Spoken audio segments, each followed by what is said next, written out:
Tom Willis, thank you very much indeed for joining me. Thanks for having me, Paul. It's great to talk to you. You're a former teacher, school superintendent, and now, not recently, 7 years founder and partner at Phoenix Performance Partners, where you help schools and non-profits build cultures that foster growth. Now, that was very shorthand. What have I missed? That about covers it professionally. But you missed the good stuff, which is I have an amazing wife and three awesome kids, and life is good. That's the stuff that's the foundational stuff. I heard a lovely exposition of life in general, and it was a guy juggling five balls, and one of them was rubber, and four of them were glass. The rubber one was work. The glass ones were your faith, your family, your friends, and your health. And if you drop any of the four glass ones, bad news. But if you drop the work one, it bounces. I So love you've got to it. keep juggling.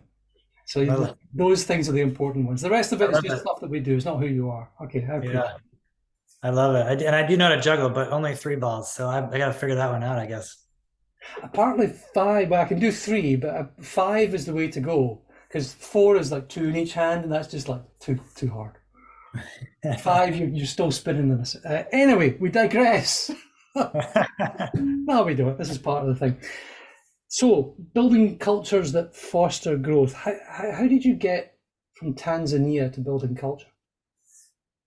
Yeah, great question, Paul. And the short answer is I think my faith. I've been blessed in my life to have lots of different experiences, to get exposed to lots of things, to be fired from a couple jobs along the way, which was It's at great the to do that. time at the time very painful, but in the hindsight, a huge gift. One in particular from a large company, PricewaterhouseCoopers, during the whole dot-com explosion of the 2001 timeframe.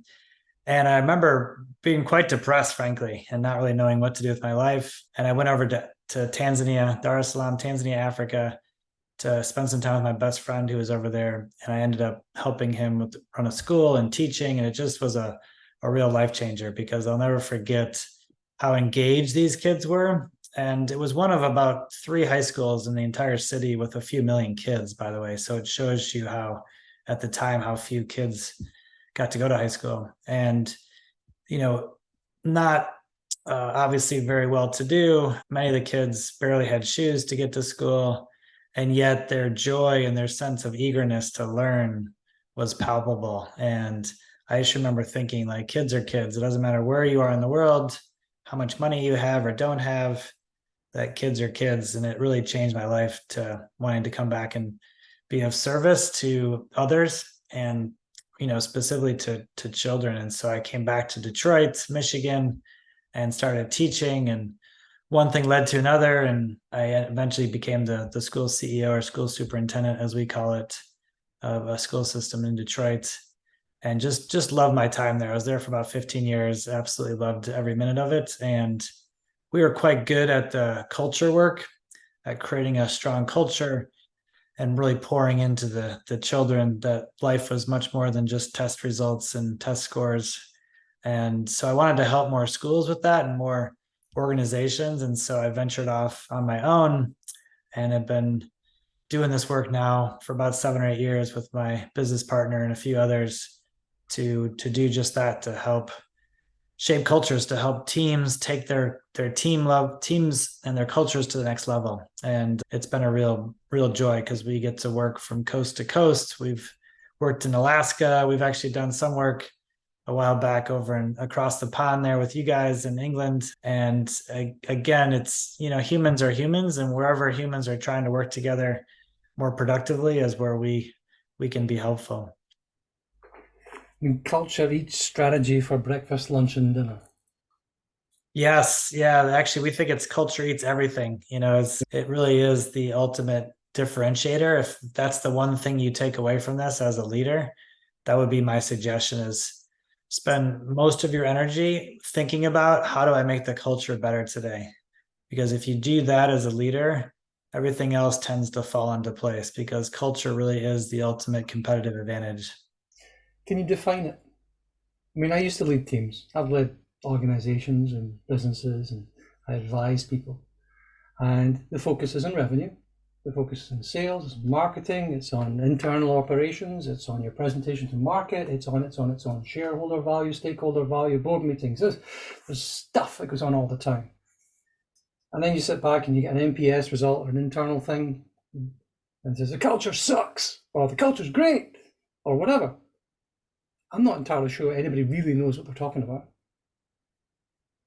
Yeah, that's a great point and a great question. All those things are important, by the way. It's not that they aren't. I've got my master's degree from the University of Notre Dame, and it was an MBA, so I'm fully steeped in all the business terms and whatnot. And so those things are absolutely important. It's just that when you're working in an organization, first of all, there is no such thing as an organization. It's just a legal document that says these people work together. And if you can get those people aligned and working together more effectively, then your organization is going to be more effective. It's that simple. So much of our energy, in fact, there's a drama researcher called Cy Wakeman, and I don't know how she's done this, but she's determined that roughly 20% of our day, so about 2 hours a day, is wasted on drama. So think about that. Think about if you could change your culture to not even get rid of the drama, but cut it in half. That's a tremendous improvement in the ability to be of service to the people that you serve, and to be more productive, and to generate more revenue, and to generate more profit to the bottom line.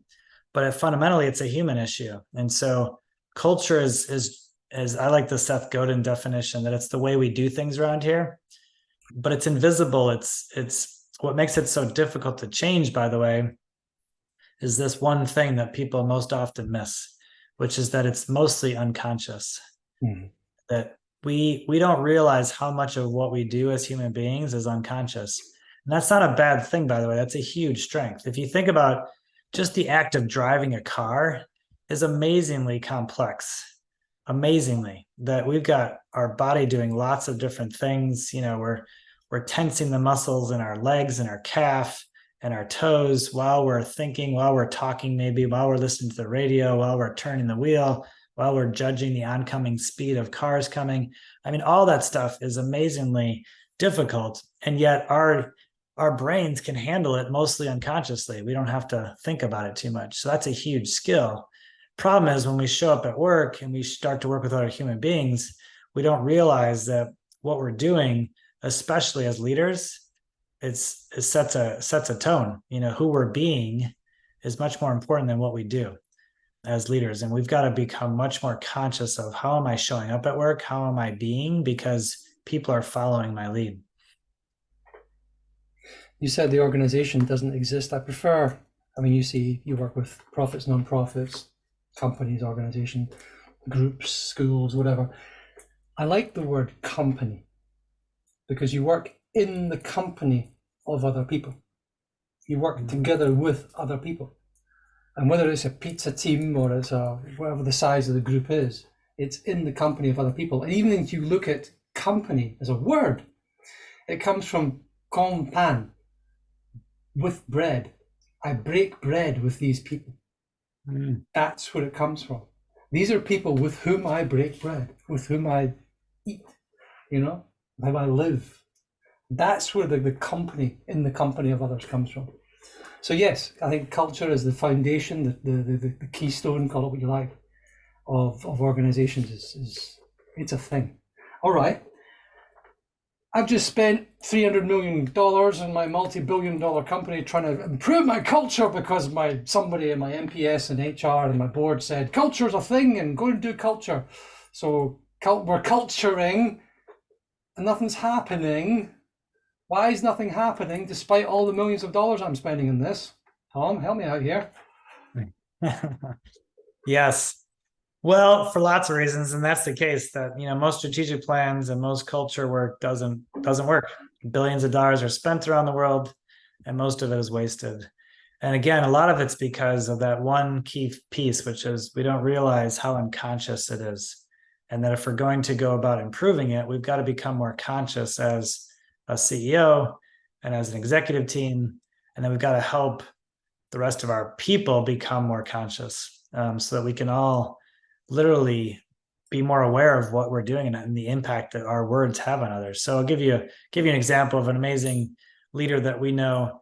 And, she is about the most generous person you'll ever meet, walks around the different locations that they have. Doesn't matter if it's 500 miles from the other location. And, the people that work and clean the buildings, the frontline office staff, whatever, they know who this person is. He knows who they are.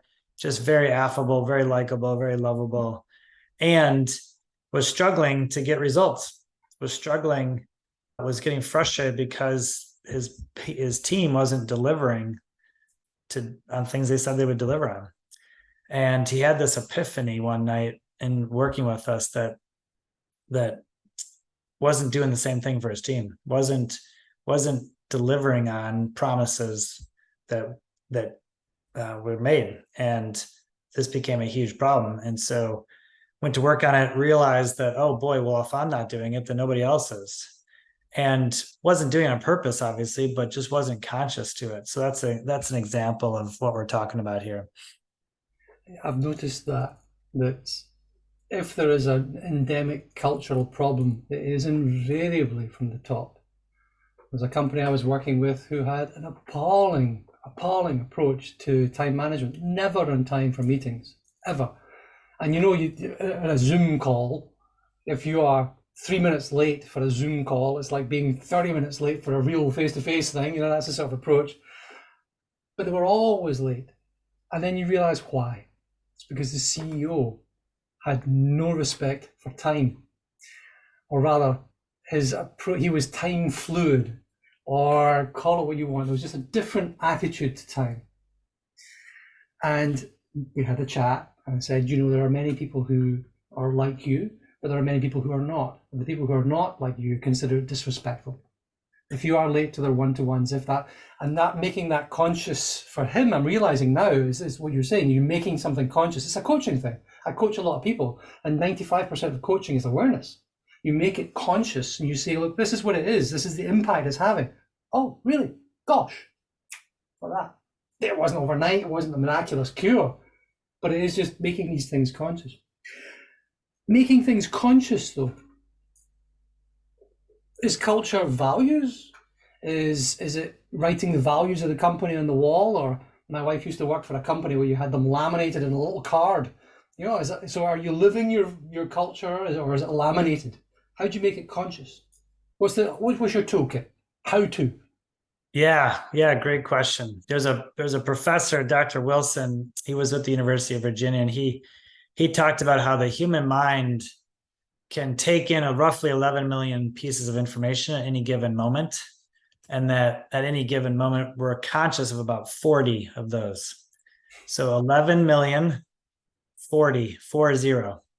So in a way, we have no shot at becoming conscious of all that. It's like an impossibility, which is why we need the people in our company, the people we break bread with, to help us. We need that. That's why the work we do is always in teams. We don't do one-on-one coaching.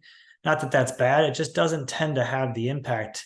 You need a team of people to come together to help each other to become more conscious, because I may not realize that, I'm avoiding the issues. And luckily Paul's able to step in and say, hey, Tom, did you realize that in that last meeting, you kind of sidestepped the real issue there? And I'm like, oh yeah, I guess you're right. Thank you. That's helpful. And when we can really create a coaching culture where we're all just there to help each other, it's not because I'm right and you're wrong, or you're right and I'm wrong. It's just because we all see things differently. We don't see the world as it really is. We need multiple perspectives. And so one of the most valuable things you can do is engage the team in the work of creating a culture. Don't outsource it to one person. Many cases, not always, but in many cases, if a company has a director of culture, then they're probably struggling with their culture, because everybody looks at it like, well, that's that person's job. Well, no, it's every single employee's job.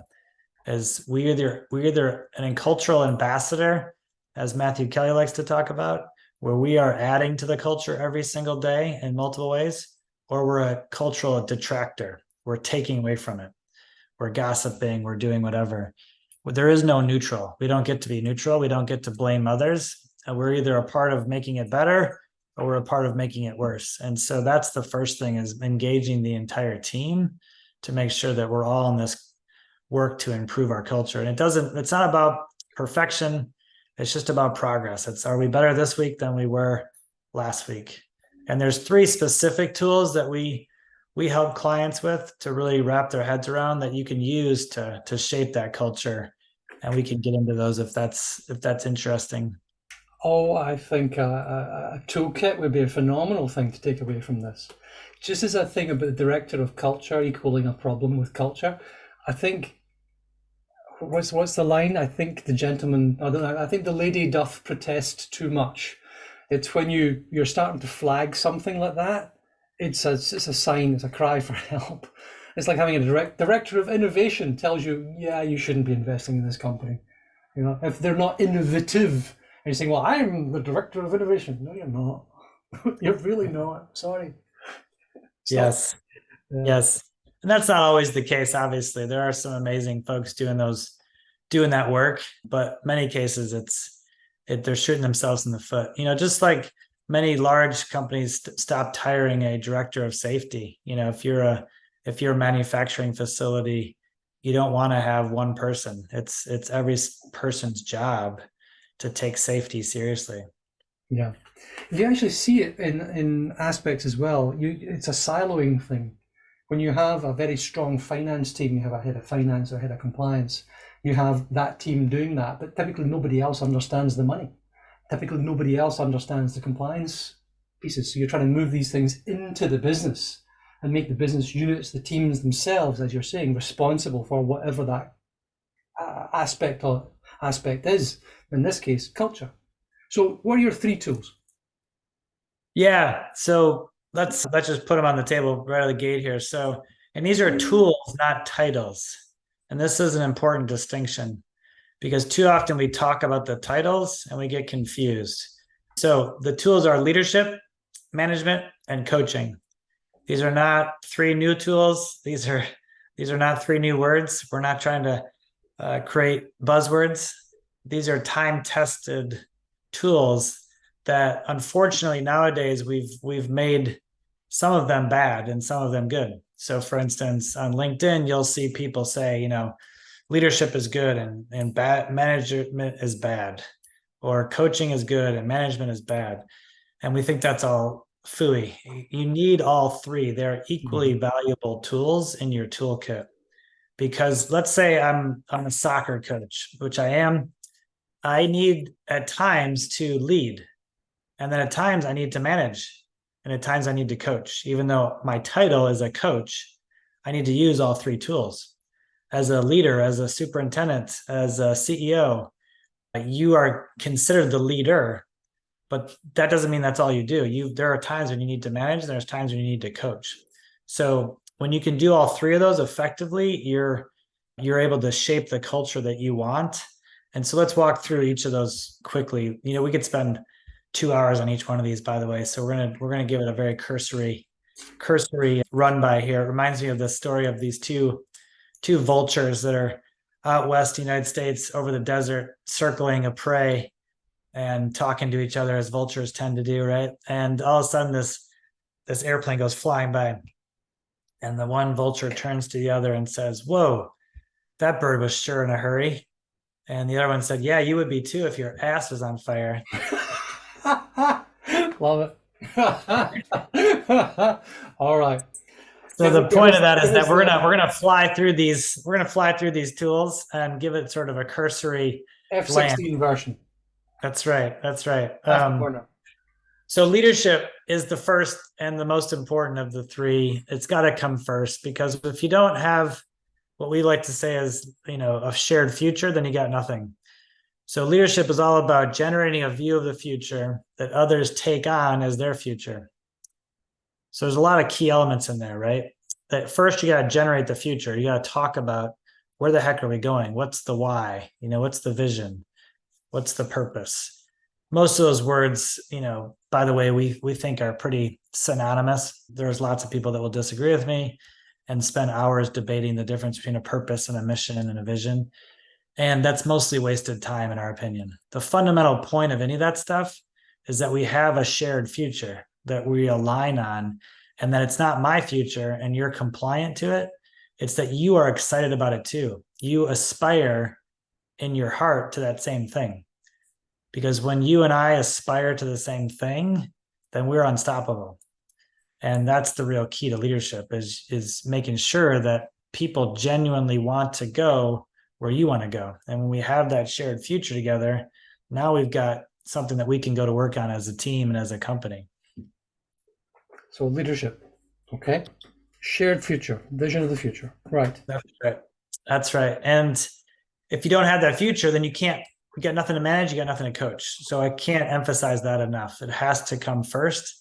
And way too often we jump straight into tactics. We jump straight into feedback and giving people, performance improvement ideas. Well, you can't do that if we don't share a similar future. So leadership, it's got to come first. Then you can manage. And what we like to say is you can't actually manage people, which is, I know many people just said, what? You can manage promises that people make, and that's it. You can manage agreements that people make, and that's it. So we like to use the word promise just because it amps up the stakes a little bit. When somebody says, hey, Paul, I promise that I'll meet you at 9 a.m. on Wednesday for this podcast. It's like, oh boy, I better do it because I just made a promise. So it literally gets people sort of perked up and attentive. And so making sure that you're getting promises from people to accomplish X by Y date is really critical, because that's what allows you to move from where you are today towards that shared future. And it sometimes takes dozens, if not hundreds, of promises to move towards that future. Most often, though, we as leaders forget to do that. We skip over it, or we're too indirect. We're like, well, it'd be nice if somebody would do this by next week, right? Or we say, hey, can you take care of that? Yeah, sure, I'll take care of that. And then a week later, it's not done, and you're frustrated. Well, because you didn't get a time frame, you didn't get them to promise to a date. So it's really critical that you're direct, you're specific, and it has a time frame, of the promises that we're making to each other. Because then when you've got a promise, now you've got something that you can use to hold the person accountable. Not in a punitive way, but in a supportive way. Like, hey, you promised to do that. How can I be helpful? Which sort of takes us into coaching. Coaching is everything else. It's literally helping the person kick ideas around. It's giving a book to read. It's sending to a conference. It's brainstorming. It's reading a book. It's listening to an audiobook. It's whatever. It's whatever it takes to support that person to meet their promises so we can move towards that future. So you can see these three things tie together nicely because they're all interrelated. If I was able to draw for you, one of the things I like to draw is a Venn diagram, the leadership, management, and coaching all overlapping, because most of us are really good at one or two of these, but very few people are really good at all three, are very, not even good, but conscious of the need to do all three. But when you can really get that fine-tuned and do all three of those, that center overlapping part of the Venn diagram is results. That's where you get the results you're looking for. One more thing about coaching that's important, which is that coaching is only coaching if it's asked for. And we forget this very often. We think just because we're the boss that we can tell people what to do or we can give them feedback. But if they don't want it, we just created a bigger problem than we need and we are consciously thinking about. And so it's really important to slow down and say, hey, I've got some ideas for you if you're open to it. And if the person doesn't say yes, you've got to walk away. You got to give them some time and say, okay, well, that's fine. Let me know when you're open to it. Or there's other things you can do to generate that interest. But fundamentally, our job as leaders, managers, and coaches is to get the person to be open to coaching, which again is a whole nother subject. But fundamentally, coaching is only coaching if it's asked for. That's a very good definition. Yeah. Otherwise, you're throwing your valuable seeds and they're landing in the path, not in the fertile ground. Yeah, not even the path. They're outrightly rejected. They've done studies on this. It's fascinating. But if you they literally, I don't know how they did this, but they hooked up the brain, right? And they found out that saying, "Are you open to feedback?" to somebody is the same thing as hearing footsteps in the dark behind you.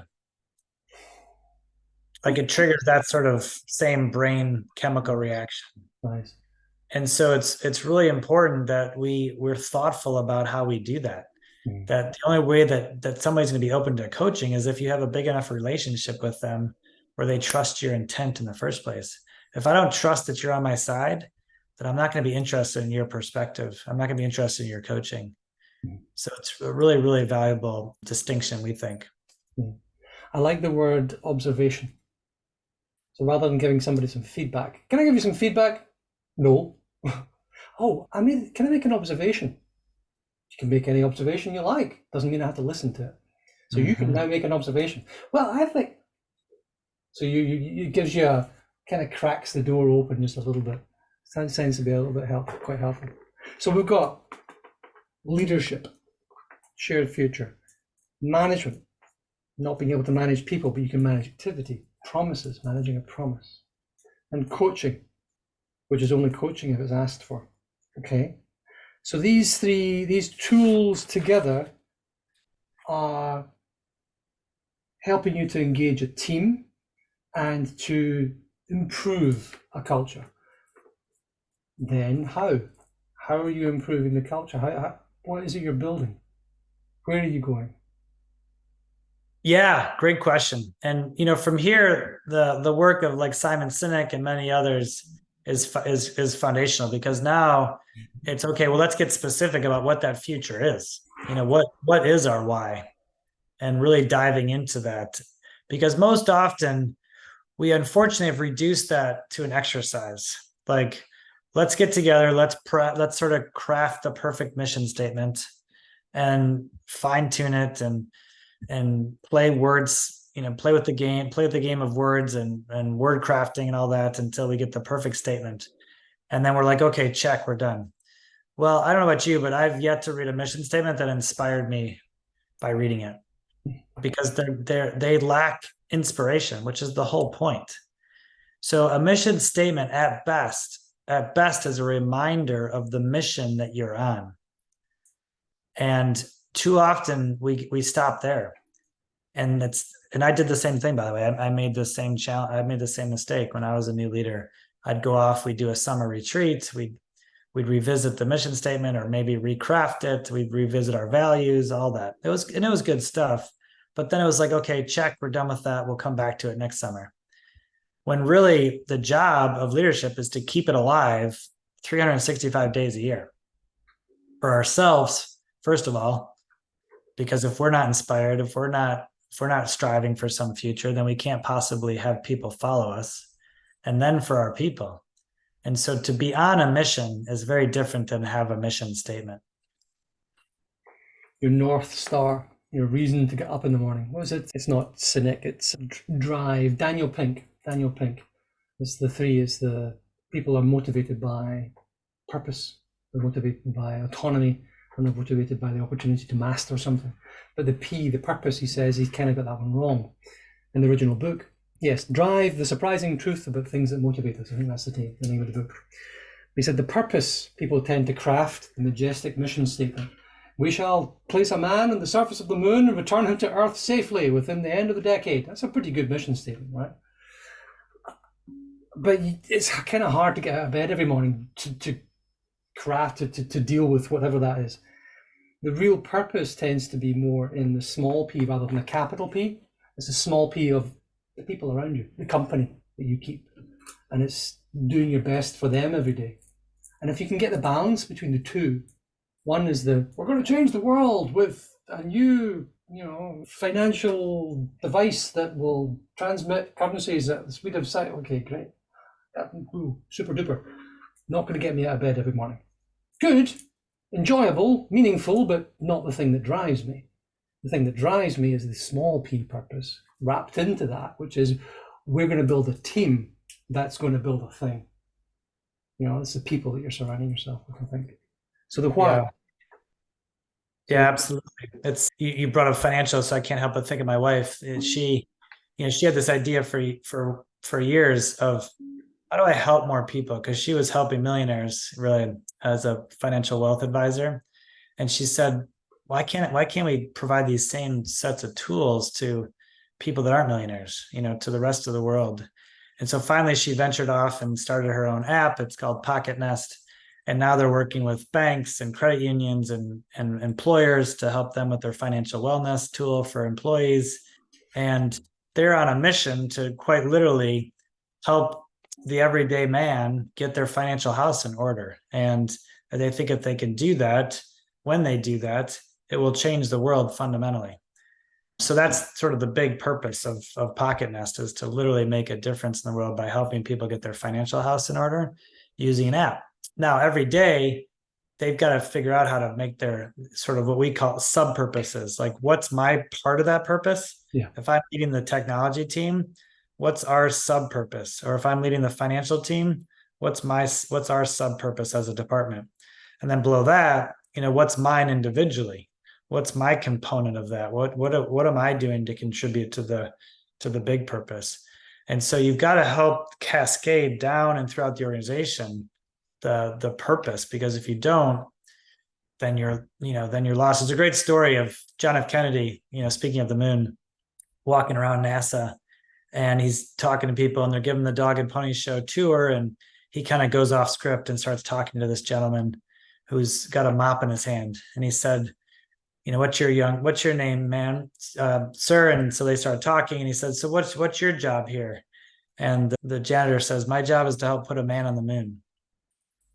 And that's when you've got it as a culture, when every single person sees that they're a part of, not the only part, but they're a part of the overall mission, of putting the man on the moon. Yeah.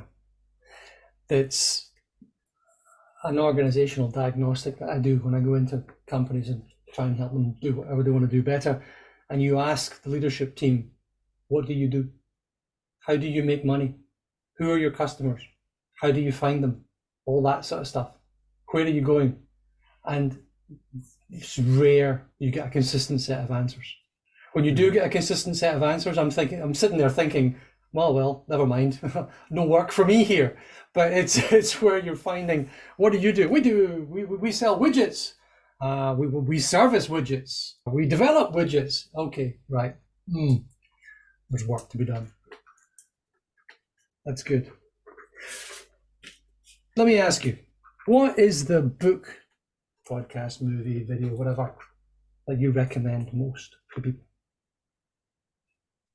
Oh, there's a few out there that are good. In fact, this whole top row is stuff that I particularly love, including the book that we're writing. We just got the cover of it. This is the little look at that. The great engagement. So it'll be out in a few months. So stay tuned for that if you're interested.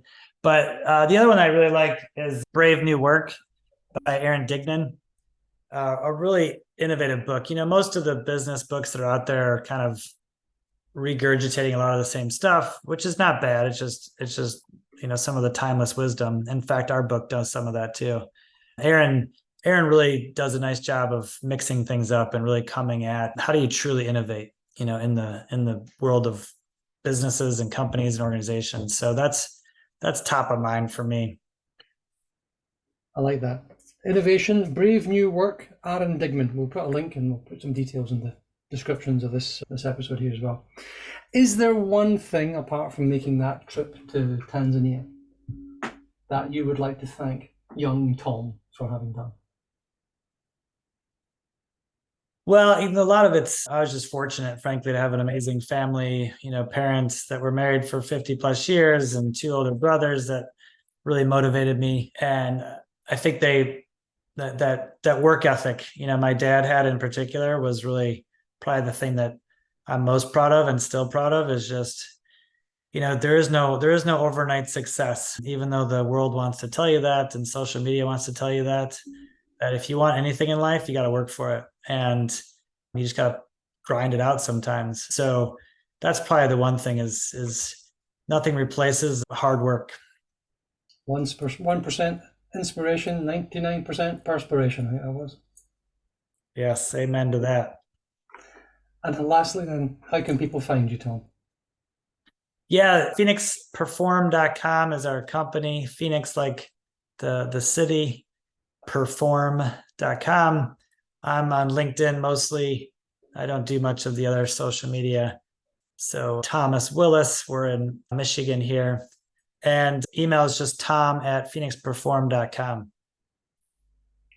Marvelous. Team engagement, leadership, management, coaching tools, not titles. 20% of your day wasted in drama. Culture is just the way that we do things around here, but it's mostly unconscious and therefore hard to change. Tom Willis, thank you very much indeed for joining. Thank you, Paul. It's been great.